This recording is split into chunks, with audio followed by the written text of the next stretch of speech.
When a woman stops getting jealous, stops questioning, doesn't text first, seems unconcerned about your actions, or no longer asks about other women in your life, and accepts everything with an "it's okay" or "I'm not upset," just know that the last tear has dropped and she no longer cares what happens.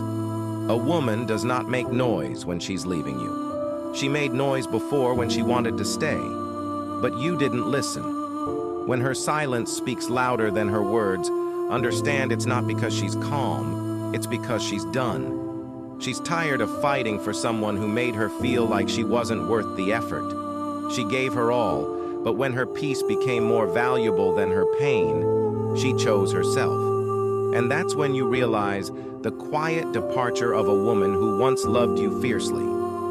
The brutal reality is, you didn't lose her when she walked away. You lost her the moment you started treating her like she was just an option.